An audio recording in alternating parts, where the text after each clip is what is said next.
नमस्कार दोस्तों, inspired shadow channel में आपका दिल से स्वागत है। दोस्तों, अगर आपके पास सब कुछ है, लेकिन अगर आपका मन अशांत है तो सब कुछ होने के बावजूद भी आपके पास कुछ भी नहीं है। दोस्तों, जब भी कोई व्यक्ति स्वामी जी के संघ में सम्मिलित होना चाहता था, तो संघ में सम्मिलित होने के बाद उस भिक्षु को उसके मन पर नियंत्रण पाने और मन के शांत होने का अभ्यास कराया जाता था, ताकि वह भिक्षुक अपने अंदर की यात्रा कर सके और खुद वह इस संसार के कई गहरे रहस्य को जान सके। खुद को समझने के लिए सबसे जरूरी है अपने मन को और मस्तिष्क को शांत रखना। मन को शांत रखना सरल काम नहीं है, लेकिन नामुमकिन भी नहीं है। जब हमारा मन अशांत होता है, तब हम बड़े निर्णय नहीं ले पाते हैं और छोटी छोटी बातों के फैसले लेने में भी हम गलतियां करते हैं। हमारा मन उस काम को करने को भी राजी हो जाता है जो हम नहीं करना चाहते, और जो हम करना चाहते हैं वह हम कर ही नहीं पाते। ऐसा इसलिए होता है क्योंकि हमारा मन परेशान होता है और हम नहीं जान पाते कि वह क्या चाहता है।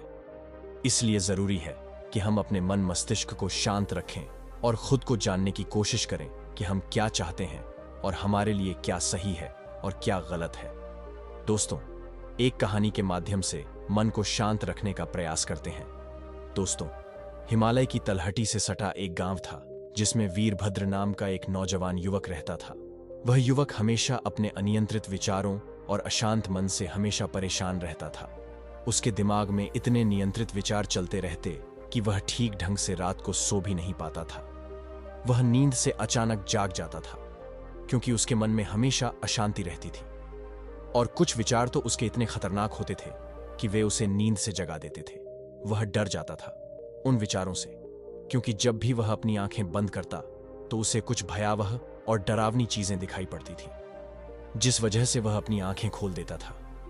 इस बात से वह बहुत ही ज्यादा परेशान था, क्योंकि उसकी नींद भी सही तरीके से पूरी नहीं हो रही थी। उसे लग रहा था कि उसका दिमाग किसी अनियंत्रित शक्ति, किसी ऊपरी शक्ति के नियंत्रण में है। क्योंकि वह चाहता तो अपने दिमाग को शांत रखने की, लेकिन वह कर नहीं पाता था। वह सबसे यही कहता कि वह अपने विचारों को तो शांत रखना चाहता है, लेकिन वह उन विचारों को चाह करके भी शांत नहीं कर पाता, क्योंकि उसका दिमाग खुद उसके नियंत्रण में नहीं रहता है। इस बात से उसके घर वाले भी काफी परेशान हो गए थे। दोस्तों, पुराने जमाने में आज के जमाने जैसा कोई बहुत बड़ा हॉस्पिटल नहीं हुआ करता था। उस समय के लोग आर्षि मुनि वैद्य लोगों के पास जाते थे अपना उपचार कराने के लिए, और जंगल में अकेले ही उन वैद्य लोगों की कुटियां होती थीं, जहां पर लोग जाकर के अपना उपचार करवाते थे।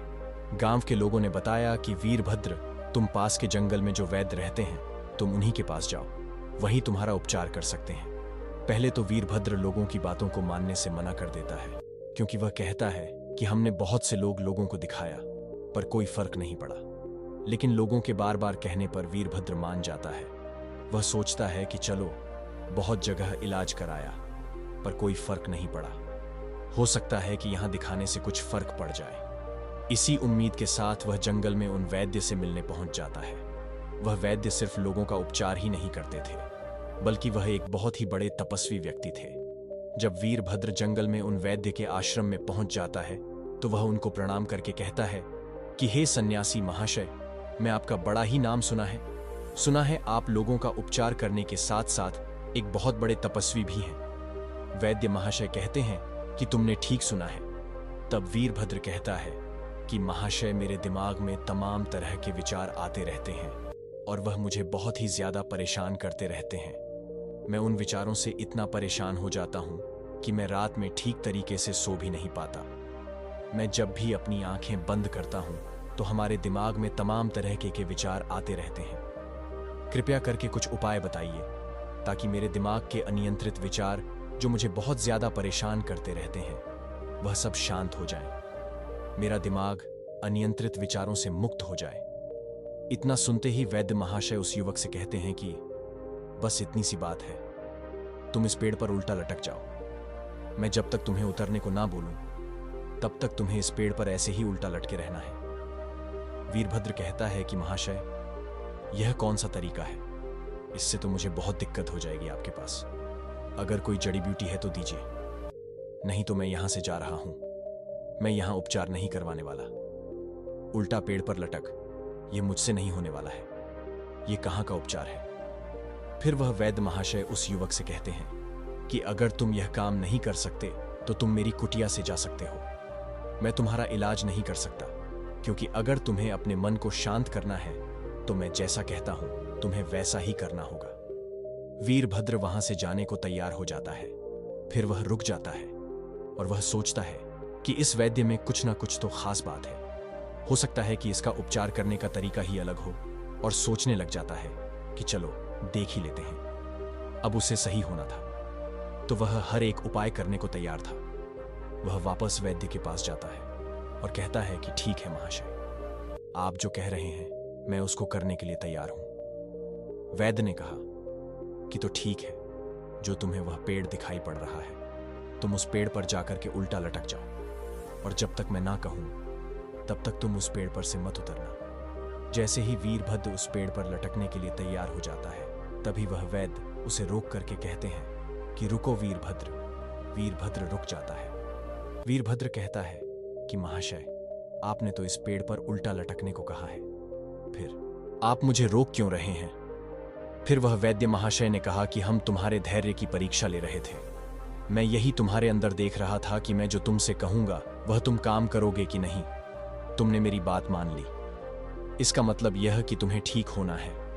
तो आओ, अब हम तुम्हें मन के शांत होने के तरीके के बारे में बताऊंगा, लेकिन 1 महीना तक तुम्हें कहीं नहीं जाना है, सिर्फ मेरे साथ ही रहना है।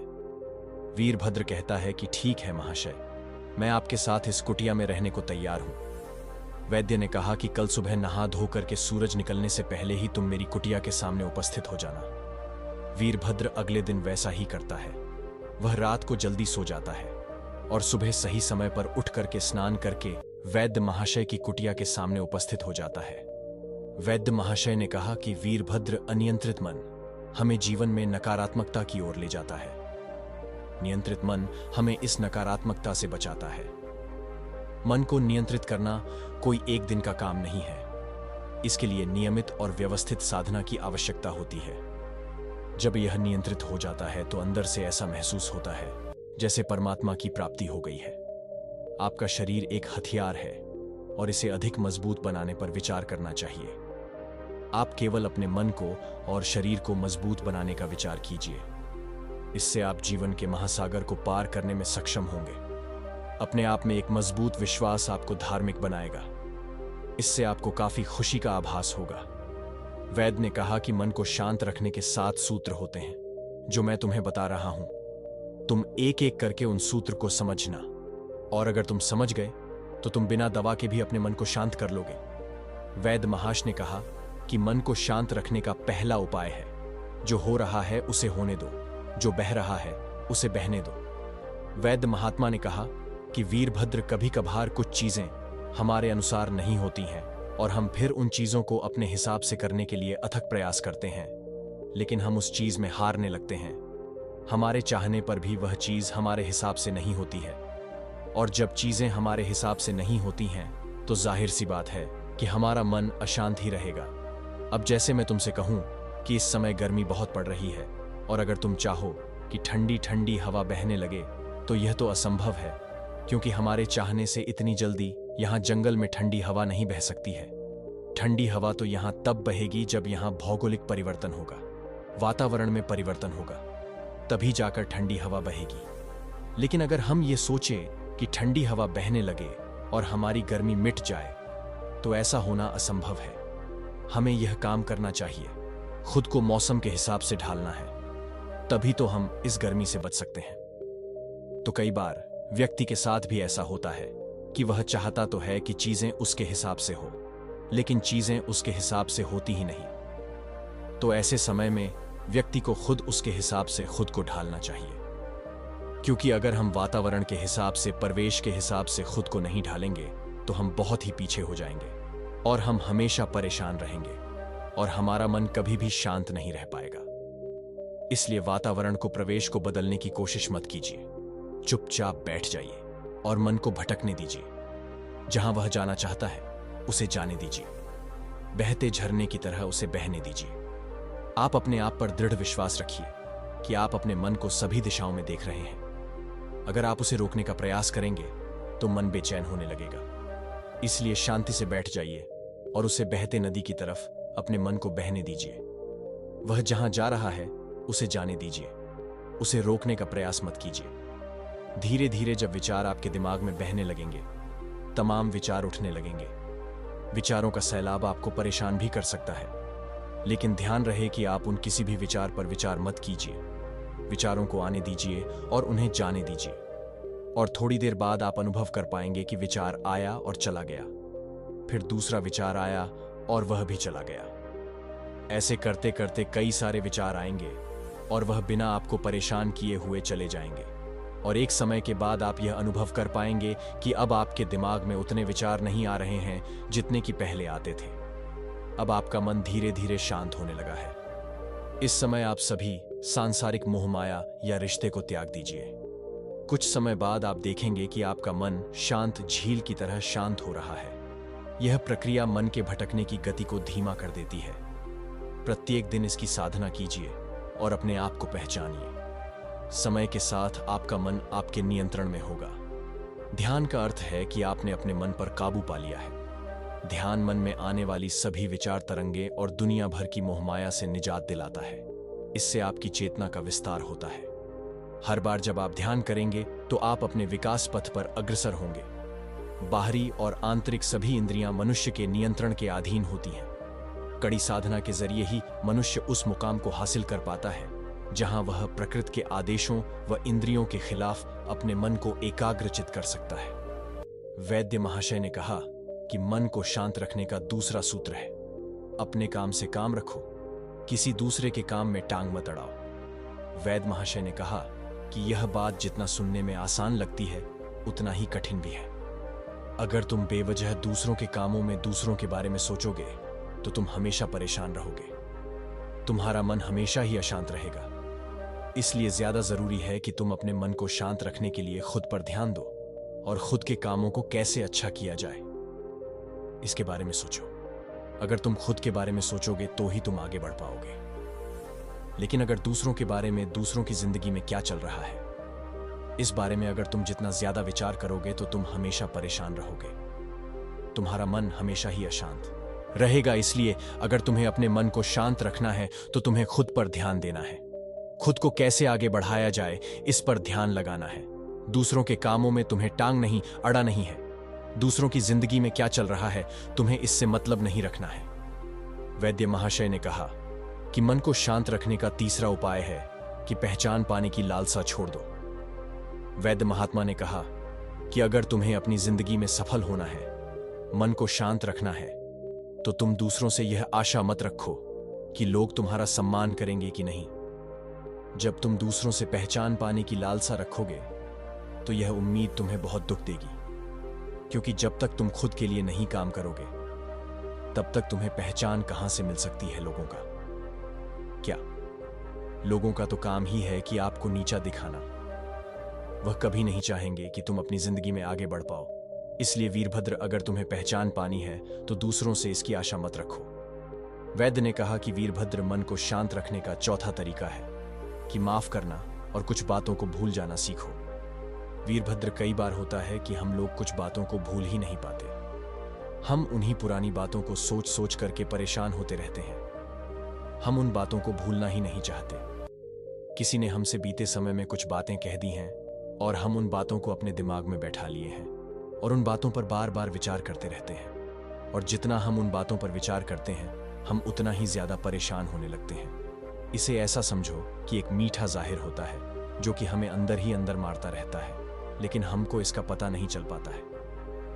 वीरभद्र, तुम अपनी जिंदगी में कुछ करना चाह रहे हो और तुम्हें पुराने समय में जो बातें हो चुकी हैं, तुम्हारे साथ जो घटनाएं घट चुकी हैं, तुम उन बातों पर लगातार सोच रहे हो। उससे होगा क्या कि जो तुम काम करना चाह रहे हो, भविष्य में उस काम पर तुम ध्यान ही नहीं दे पाओगे, क्योंकि तुम बीते हुए कल के बारे में सोच रहे हो। और जब तुम बीते हुए कल के बारे में सोचोगे तो तुम हमेशा ही पीछे रहोगे, आगे कभी नहीं जा पाओगे। इसलिए कोशिश करो कि जो बातें बीत चुकी हैं उनको भूल जाओ, क्योंकि वह बातें सिर्फ और सिर्फ आपको परेशान ही करेंगी, आपको को फायदा देने वाली नहीं है। वैद्य ने कहा कि मन को शांत रखने का पांचवां तरीका है, लंबी और गहरी सांस ले। जब भी तुम्हारा मन अशांत होने लगे तो तुम गहरी और लंबी सांस लेने का प्रयास करो। यह मन को शांत रखने का अचूक और सरल उपाय है। जब तुम अपना ध्यान सांस लेने पर केंद्रित करते हो तब तुम्हारे मस्तिष्क में अच्छे रसायन स्रावित होते हैं जो मन को नियंत्रित करने और मन को खुश रखने में बेहद अहम भूमिका निभाते हैं। जब भी आपका मन अशांत हो तो आप 10 बार गहरी लंबी सांस लेना शुरू करें और जब तक संभव हो सके सांस को रोकने के बाद धीरे धीरे इसे छोड़ दें। सांस भरते वक्त अपना ध्यान फेफड़ों पर केंद्रित करना चाहिए। ऐसा करने से मन और मस्तिष्क में भावनात्मक विचार नहीं आते हैं और शांति का अनुभव होता है। वैद्य ने कहा कि मन को शांत करने का छठा उपाय है योग करना। यह बात जो सभी जानते हैं कि योग से न सिर्फ तन बल्कि मन भी स्वस्थ और शांत रह कहते हैं। इसलिए मन को शांत करने के लिए योग करना एक बेहतरीन उपाय है। नियमित रूप से योग करने से व्यक्ति हेल्दी रहता है। शांत दिमाग और मन के लिए शरीर का स्वस्थ होना बहुत ज्यादा जरूरी होता है। इसलिए प्रतिदिन कम से कम 30 मिनट तक योगा जरूर करना चाहिए। ध्यान केंद्रित करें। किसी चित्र पर या किसी वस्तु पर अपना ध्यान केंद्रित जरूर करें। यह उपाय मेडिटेशन की तरह काम करता है, लेकिन इस उपाय में किसी शब्द या विचार को सोचने और सुनने की जगह केवल शांति या खुशी देने वाले दृश्य और वस्तु पर अपना ध्यान केंद्रित करना है। जैसे आप सुबह उठे और उस वस्तु को देखें जिसे आप पाना चाहते थे, तो आपका मन अपने आप खुशी से झूम उठेगा। वैद्य महाशय ने कहा कि वीरभद्र मन को शांत रखने का 7वां और अंतिम उपाय है कि हमेशा सकारात्मक रह। आपका मन जब भी परेशान होता है तो नकारात्मक विचार आपके दिमाग पर हावी होने लगते हैं। इसलिए जरूरी है हमेशा सकारात्मक विचारों पर ध्यान केंद्रित करें। ऐसा करने से आपका मन शांत होगा और अच्छे नतीजे हासिल होंगे। जब आप हमेशा सकारात्मक रहते हैं और जीवन के प्रति सकारात्मक विचार रखते हैं तो आप कामयाबी भी हासिल करते हैं और ऐसा होने पर आपके मन को खुशी मिलती है और आपका मन भी शांत रहता है। दोस्तों, ये 7 उपाय अगर आप भी अपनी जिंदगी में अपनाते हैं तो आपका भी मन शांत रहेगा और जब आपका मन शांत रहेगा तो आप भी जीवन की खुशी का अनुभव कर पाए। आगे आप भी आनंदमय जीवन बड़ी ही आसानी से व्यतीत कर लेंगे। तो दोस्तों, उम्मीद है कि वीडियो पसंद आई होगी। अगर अच्छी लगी हो तो वीडियो को एक लाइक और इंस्पायर्ड शैडो चैनल को सब्सक्राइब भी कर लीजिए। मिलते हैं अगले वीडियो में, तब तक के लिए आपका बहुत बहुत धन्यवाद।